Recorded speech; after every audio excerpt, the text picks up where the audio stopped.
Hello parents, welcome to Panchkoshi Garbh Sanskar. आज की कहानी है छत्रपति संभाजी राजे भोंसले। छत्रपति संभाजी राजे भोंसले का जन्म 1657 में 4 मई को पुरंदर के किले में हुआ था। संभाजी राजे का पालन पोषण उनकी दादी माँ जीजाबाई ने किया। संभाजी भगवान शिव के भक्त थे। महाराज को छवा कहकर भी पुकारा जाता था, जिसका मराठी में मतलब होता है शावक अर्थात शेर का बच्चा। ये मराठा सम्राट और छत्रपति शिवाजी महाराज के उत्तराधिकारी थे। उस समय मराठों के सबसे प्रबल शत्रु मुगल बादशाह औरंगजेब बीजापुर और गोलकुंडा का शासन हिंदुस्तान से समाप्त करने में उनकी प्रमुख भूमिका निभा रहे थे। संभाजी राजे अपनी शौर्यता और वीरता के लिए प्रसिद्ध थे।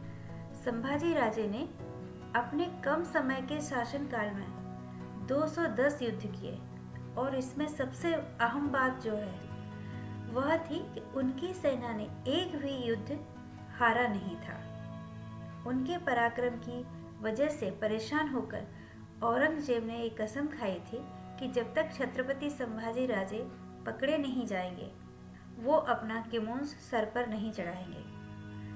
9 वर्ष की आयु में छत्रपति संभाजी राजे ने अपने पिता छत्रपति शिवाजी महाराज के साथ 1250 किलोमीटर घोड़े पर बैठकर आगरा गए। वहां औरंगजेब ने उन्हें छल से बंदी गृह में डाल दिया, लेकिन संभाजी राजे घबराए नहीं। डर जैसी चीज उनमें थी ही नहीं।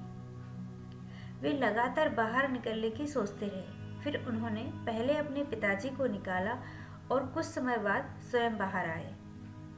बाहर आने के बाद वे कुछ समय तक अज्ञातवास में रहे। इस दौरान शिवाजी के मंत्री के दूर के रिश्तेदार के यहाँ कुछ समय के लिए रुके थे। संभाजी ने ब्राह्मण बालक के रूप में जीवन व्यतीत किया। मथुरा में उनका उपनयन संस्कार भी किया गया और उन्हें संस्कृत भी सिखाई गई। इसी बीच संभाजी का परिचय कवि कलश से हुआ। संभाजी स्वभाव से तेज थे। उनका स्वभाव को केवल कवि कलश ही संभाल पाते थे। कवि कलश के सानिध्य में रहने से और मार्गदर्शन से संभाजी की साहित्य की तरफ रुचि बढ़ने लगी। संस्कृत के साथ साथ उन्होंने लगभग 13 भाषाएं और सीख ली, जिसमें रीजनल लैंग्वेज, पुर्तगालियों की भाषा, मुगलों की भाषा, ये सभी सम्मिलित थी। गणपति का बहुत सुंदर गुणगान संभाजी ने किया। उन्होंने अपनी उम्र के केवल 14 साल में बुधभूषण, नखशिखा, नायिका भेद तथा 7 शातक एक संस्कृत के ग्रंथ भी लिखे। उनको केवल शास्त्रों का ज्ञान ही नहीं था, बल्कि उन्हें हॉर्स राइडिंग, आर्मरी, तीरंदाजी भी अच्छे से आती थी। वे अपनी शारीरिक क्षमता बढ़ाने पर बहुत ध्यान देते थे। वे साहसी, निडर और मजबूत थे। संभाजी शस्त्र और शास्त्र दोनों में ही निपुण थे। बुद्धि और बल दोनों से श्रेष्ठ थे। उनके जीवन पर उनकी दादी का बहुत प्रभाव था। वे हमेशा उन्हें वीरता और निडरता से संबंधित महापुरुषों के किस्से सुनाया करती थी। संभाजी महाराज ने छोटे से जीवन काल में बहुत युद्ध किए। उन्होंने औरंगजेब की 8 लाख की सेना का सामना किया और कई युद्धों में मुगलों को भी कभी जीतने नहीं दिया।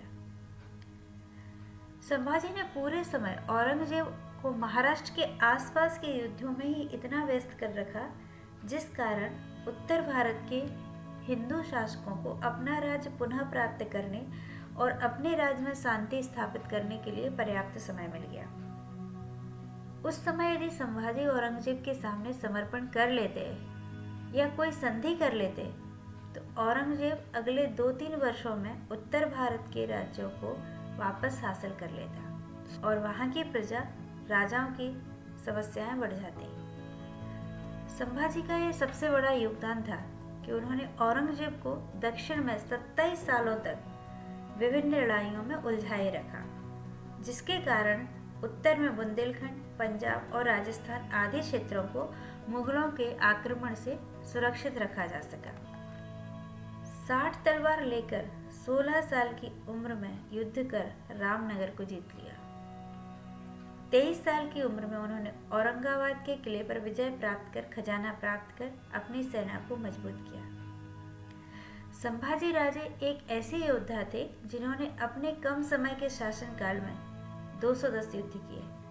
यह सबसे महत्वपूर्ण बात थी और वो सारे युद्ध जीते। इतने महान और शक्तिशाली थे शिवाजी के पुत्र संभाजी राजे। इसी सीरीज में अगली कहानी के लिए हम अगले वीडियो में मिलेंगे। यदि आप हमारे चैनल पर आज ही आए हैं तो सबसे पहले चैनल को सब्सक्राइब कर लीजिए, साथ ही बेल आइकन को हिट कर लीजिए ताकि आने वाले वीडियो के नोटिफिकेशन आपको समय पर मिल सके। Thank you for watching.